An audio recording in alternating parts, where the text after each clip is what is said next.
Welcome to the Defeat the Drama podcast, where you'll learn tips, tricks, and strategies to help you gain clarity, find purpose, live boldly, and defeat the drama in leadership and life. Host Kirsten E. Ross is known to many as the drama-free queen. She is the undisputed expert of transformation. She'll move you from resigned, resentful, and overwhelmed to focused, engaged, and empowered. Welcome to the Defeat the Drama podcast. I'm Kirsten Ross, your host, and this is episode number 52. Drama zaps energy and steals focus, so let's defeat some drama now. This is number 3 in a series on hiring. I'm calling it 4 Steps You Must Follow to Avoid the Disastrous Drama-Generating New Hire. And in today's episode, I'm going to be talking about sifting. So sifting through all of your candidates. Now, in the first 2 in the series, in the first one, I talked about planning for the interview, figuring out what you need in a candidate. Number 2 was sourcing. So where to go to cast your net wide so you get a lot of great candidates and resumes to peruse. And now in today's episode, I'm going to be talking about sifting. So I kept promising that I was going to provide a strategy to help you sift quickly, because sometimes when you post a position, you're going to get inundated with resumes. If you've done any recruiting, you know about that. So as I shared before, in some instances, you get hardly any resumes. Those are those hard to find candidates where sourcing is difficult. In other positions, you have the opposite effect. The sifting process is going to take a lot of time.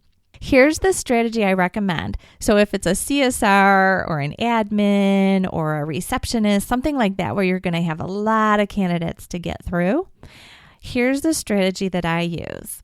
If you post the position, which I do recommend you do, even though you're going to get inundated, you're going to set up an autoresponder that sends them back an activity that they must do to be considered for the position.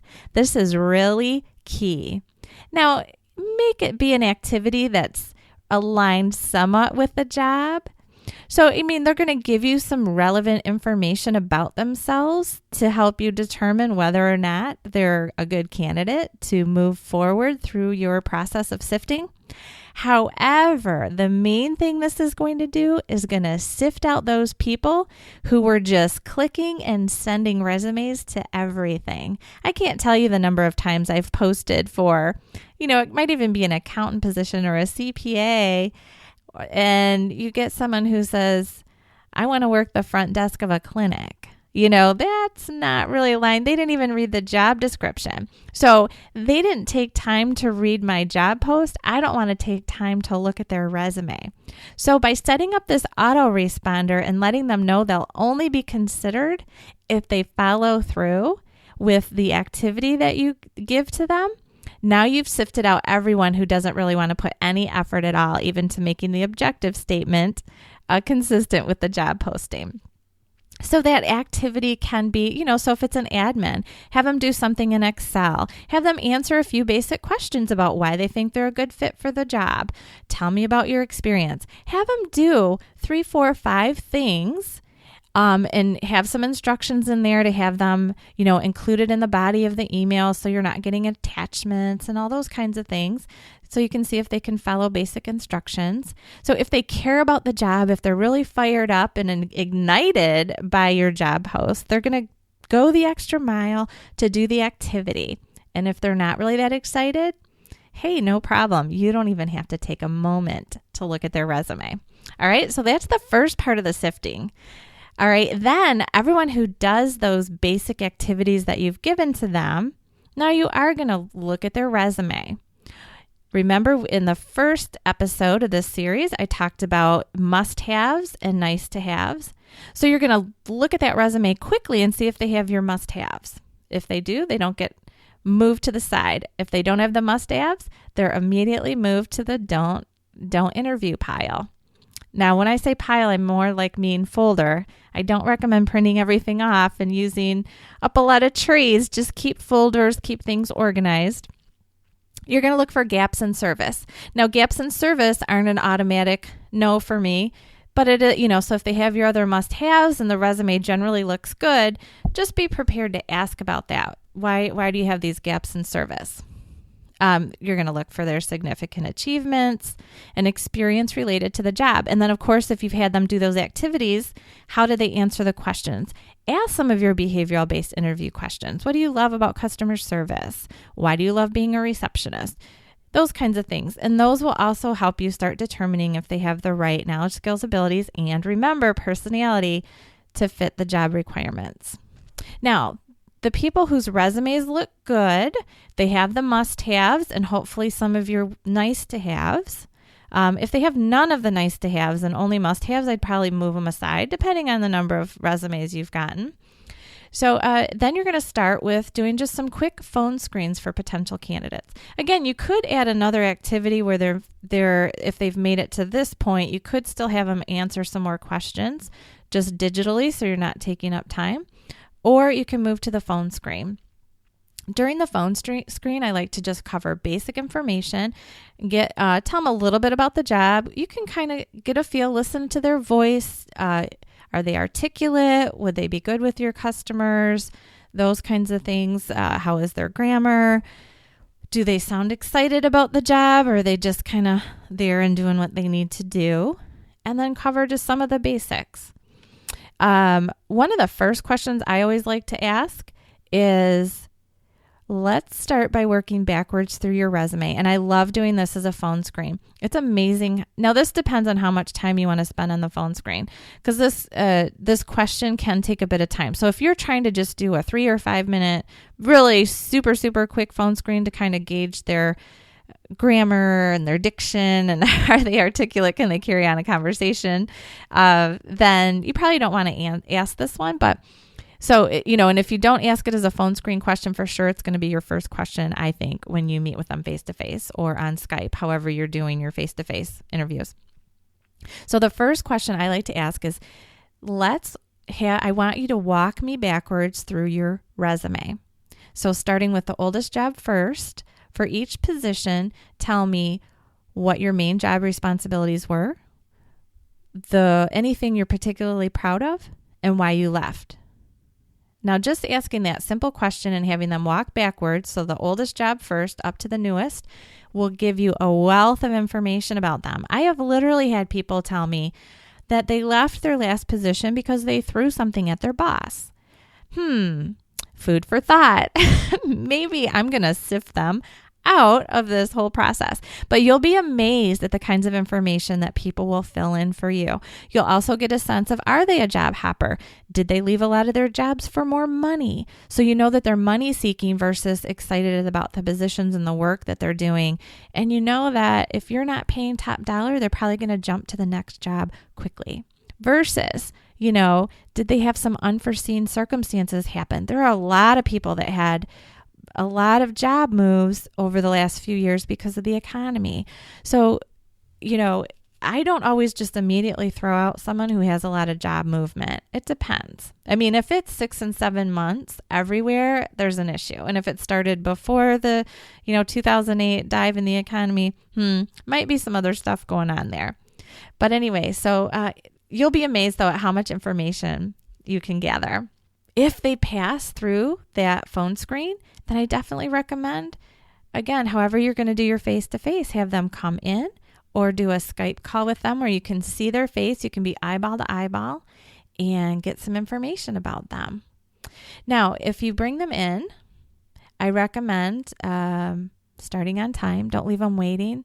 You really want to build rapport with the candidate. Now, some people have the philosophy that the interview, they want to make it as stressful as possible so they can see how they'll handle stress on the job. I personally don't feel like that's like apples to apples. People are already generally nervous for an interview, and I try to overlook that. My goal is to help them be their best when they're having an interview with me. So I really do try to make them as comfortable as possible. I want to hear their answers to my questions and see how engaging they can be. And even if they are a little nervous, I try to put them at ease. Now, if they are uptight, can't settle down at all, I'll just ask, what's got you feeling so nervous? Because there may be some issues where they're also going to be that nervous on the job, and then that's a whole nother story.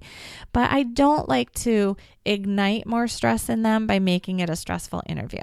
So starting on time is a first great way to show that you respect their time. help them be their best. Don't use intimidation. Just tell them, hey, it's okay. We're just going to have a conversation. I'm going to ask you a few questions. Then you can ask me some questions, put me in the hot seat, and then we'll be done. No big deal. I like to begin with some general conversational questions like, did you find us okay? How's the weather outside right now? Those kinds of things. Then I like to give them a sense of how the interview is going to progress. Like I said, I tell them, I'm going to ask you a few questions. We're going to start with some basics, and then I'm going to move into a little more detail. Then I'm going to tell you more about the job and our organization, and then we'll be done. I always tell them that I'm going to be taking notes, and I ask if that's okay. I've never had someone say, no, you can't take notes, but I just like to tell them, back in the day, I used to handwrite all of my notes. Now I love the digital world, and so I'm typing notes as I talk to them. So I just let them know. I just like to remember the details of our conversation. Then I start to gather information. So like I said, I like to start by getting a sense of their career history. So walk me backwards through your resume, starting with your oldest job first, and then coming forward to your most recent. Tell me the main job responsibilities for each job, anything you're particularly proud of, and why you left. Okay, and then I'm going to get clarification on the relevant skills, experience, and education. I'm going to ask some things about that. Now, so for instance, if this is an admin and they need to be a power user of Excel, I'm going to ask them about, tell me some of the things that you've used Excel for. I'm going to specify, did you set that up? Did you set up the calculations, or was it already set up for you? So I'm going to start with asking a lot of questions, but I like saying asking them, how have you used it? So I'm not feeding them information. They should have a lot of good specific examples if they're a power user of Excel. And of course, there's great tools to test them on Excel and Word and PowerPoint and all of those things. But during the interview, I like to start by asking, because again, you can kind of tell, if they start tripping up or, well, it was already set up. Well, there's a world of difference between a spreadsheet already being set up and you're just data entry basically versus setting it up and really knowing how to maneuver that. So I like them to tell me how they've used Word or, have they done mail merges, all those kinds of things. I like to ask them about any gaps in their employment. So like I said, gaps in employment aren't an immediate no for me. I don't like any one thing to be an immediate no for me, but I do want to hear what happened. Now, if they start talking about, I was a stay-at-home mom for a period, or I was off for a while to care for an ailing parent, you don't go into detail about that. It's not job related. So you just move on. Okay, thanks for that. And then you move on. Ask about any gaps. Like I said, don't ask any follow-up questions if it's something personal. Then you're going to use your prepared behavioral interviewing questions. So I talked about this in the prepping episode of the series. So you're going to have a whole host of behavioral-based interviewing questions that you're going to ask them that get at, so remember, behavioral-based interviewing is based on the philosophy that the best predictor of future behavior is relevant past behavior. So they're going to tell you specific stories about when they behaved the way you'd like them to be. Well, hopefully they're going to tell you a story about when they behave the way you want them to behave in your organization. But you're going to ask them to tell you stories about what happened under certain situations. So for instance, tell me about a time that you went above and beyond for a customer. What was the situation? What did you do about it? And what was the outcome? So I like to, and then you make sure that you get all the information for all of those sections. What was the situation? What did you do about it? And what was the outcome? The other thing to look for is who initiated it. So sometimes when they start telling me the story, they'll say we. Well, we did this and then we did that. And I'll stop them and I'll say, or I'll wait till they tell the whole story and I'll say, you used we a lot. It sounds like a group of you worked on that project, or a group of you helped take care of this customer. What role did you play? So I want to know who initiated it. Did a manager tell them to do this, or did they, were they the leader? What role did they play if they start saying we? And again, get down to, did you take initiative to do that, or did your boss or another coworker tell you to do that? Because if you're looking for someone to take initiative, That's very different than, well, I went above and beyond. I drove the stuff that they needed 100 miles to get it to them. There's a far cry. But if you want someone to have good customer service, you want them to say, hey, can I go do this? I feel really bad for this person. I want to take great care of them, versus in a disgruntled manner, driving the 100 miles because their boss told them they had to and they really didn't want to do it. So just get at, what have you done in the past? That's all those behavioral-based interviewing questions are. Tell me about a time that you worked on a team project. Tell me about a time you saw some work that needed to be done that wasn't really part of your job. What was the situation? What did you do about it? What was the outcome? Okay. So the keys, though, are to dive into that a little more. Who took the initiative? Was it their idea? Did someone tell them they had to do it? And I like to, in a face-to-face interview, I want to see their eyes light up when they're telling me the stories about taking great care of customers. And you can tell the difference. People can Google stories and come prepared in this day and age. It's very easy, but their eyes aren't going to light up if they're talking about someone else's story that they just read. So look for their eyes to light up, to see some excitement. Do make sure that you allow for silence. So sometimes people are uncomfortable with silence. That's just kind of how we are. We like to fill in the blanks. But as an interviewer, just let them know that it's okay, especially behavioral-based interviewing questions. They might not be prepared. They might not be able to think of a specific example. Sometimes they'll tell me, oh my gosh, I have so many. And I'll say, you know what? Just pick one. I just want to hear one story to start. So pick the best one you can think of. And I give them a little time to think about it. That's the other thing when you're doing those behavioral-based interviewing questions. Don't let them get away with what I would do, or what I would do, or I kind of sort of have them. You need them to specify one specific story and stick with it. And it's not what they would do. It's what did you do? All right. So again, especially when you're doing behavioral-based interviewing questions, they may need more time to think and come up with the right one. If they're having a lot of difficulty coming up with, tell me about a time you went above and beyond for a customer, they might not be a fit if you need someone to be really, really good at customer service. Or they really might be struggling to just come up with the right one. Sometimes I do find that people minimize their own efforts, and I tell them this is the time to toot your own horn. So just bust out with it and tell me the great things that you've done. I'm not going to think that you're full of yourself. I'm just going to think that you really want this job. So sometimes you have to coax it out of them. Focus on getting their best answer over a quick answer. And tell the candidate it's okay to take time to think. That it's okay that you'll just wait a couple minutes. And if they seem flustered, just continue to reassure them and then be silent. And then if they still can't come up with something, tell them you'll come back to that question and then just move on. And then depending on how the rest of the interview goes, like maybe that's the only time they couldn't think of something, come back and maybe they'll be more relaxed at that point.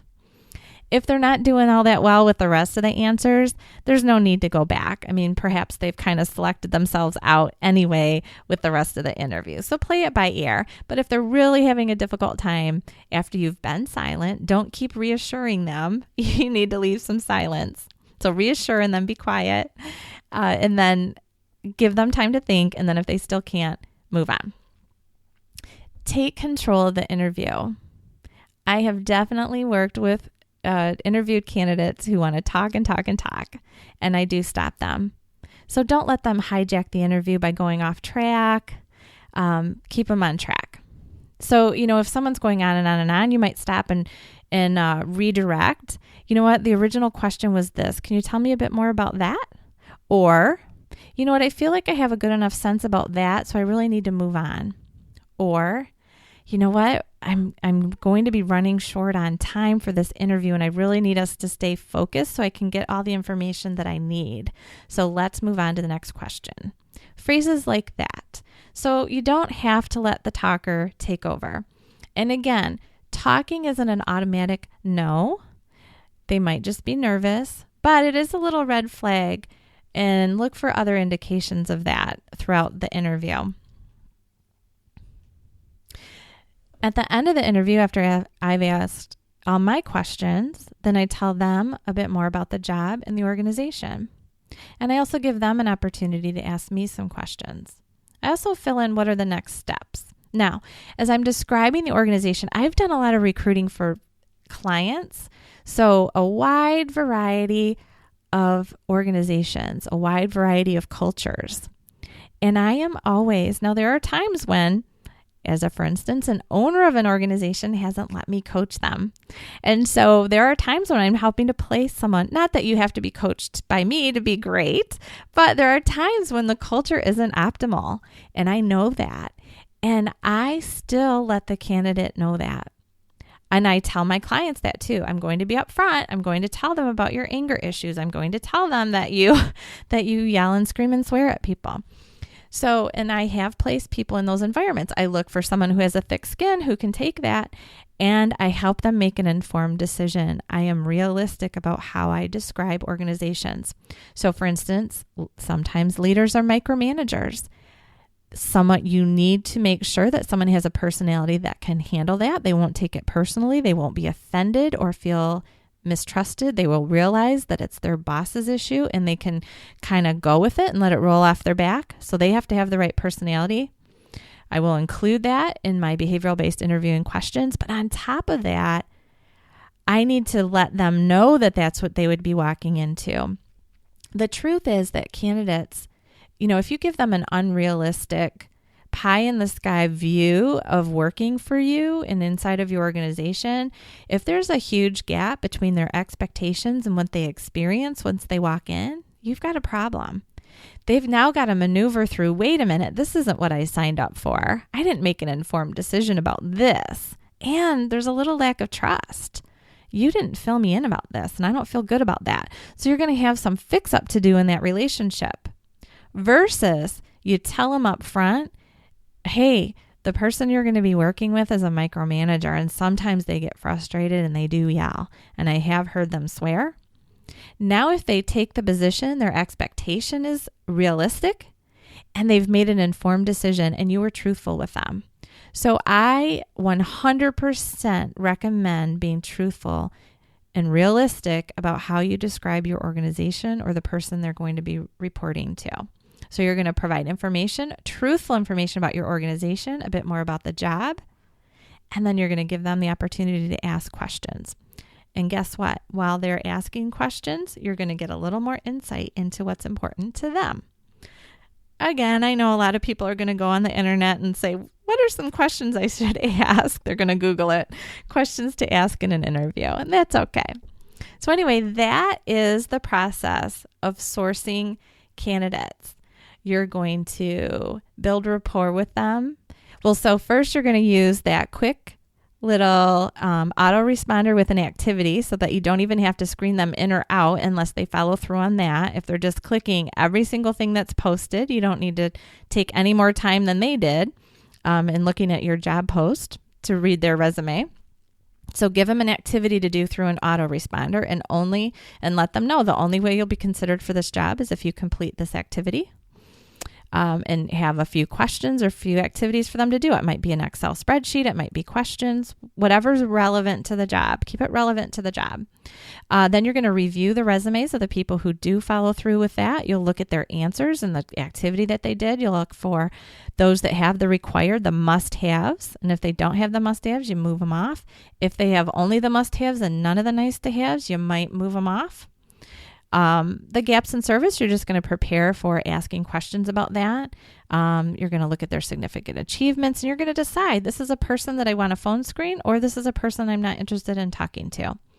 The phone screen, then you're going to keep it fairly quick. You're going to stick to a few behavioral-based interviewing questions and some of the basics. Like, if it's someone who needs Excel, that's a great place to cover. Tell me how you've used Excel in the past. Tell me some of the projects. Are you the one who created the spreadsheets or did someone else have all the calculations already set up for you? Have you done mail merges? Tell me how you answer the phone right now as a receptionist. Those kinds of things. And again, if you want to do a little bit longer phone screen, ask that question. I want to have you walk me backwards through your resume to tell a story of your career history. Start with that. All right. If they make it through that and they're articulate and they seem to have the basics that you're looking for, now you're going to set up a face-to-face either over Skype or at a location where you actually are face-to-face. You're going to build rapport to gather information about them. You're going to start with that first question again about tell me your career history. You're going to use all of your behavioral-based interviewing questions that you created during the planning process, and you're going to focus on what was the situation, what did they do about it, and what was the outcome. And you're going to look for the person who's saying, I would do. No. What did you do? I want to hear a specific story, not hypothetically what you would do. And also if they're saying we, and it appears like they're not the ones who initiated it, or if they were just working on a team, you need to know what role they played on that team. Did they initiate it, or were they just following directions? Did someone tell them to do whatever it is they did in the scenario they're sharing? Make sure that you allow silence so they can feel comfortable. Remember, the whole goal is to get the best out of them during the interview, in my opinion. Control the interview. If they start talking a lot, bring them back. Let them know that you're running short on time and you need to get to all of your questions. And then you're going to provide truthful, authentic information about your organization and the position that they would be holding. Is there a ton of travel? Is there a ton of overtime? Are they working for a micromanager or someone who's angry? Or is it just a perfect position? Let them know so they can make an informed decision. All right, that's all for today. All of this information will be on the show notes. So go to defeatthedrama.com, click on the podcast tab, and then go find the show notes for episode number 52. I will also have links to the others in this series. There are 4 in this hiring series. And again, if you've got your own drama challenges going on and you want some customized solutions, contact me. Click on the submit your question. You can either record it or shoot me a message. I will provide you with some customized solutions on a future episode. If you need a little more help than that, I'm always open to helping you. If you need some coaching or some work with your team or a workshop, I'd love to hear from you. Until next time, make it a great day.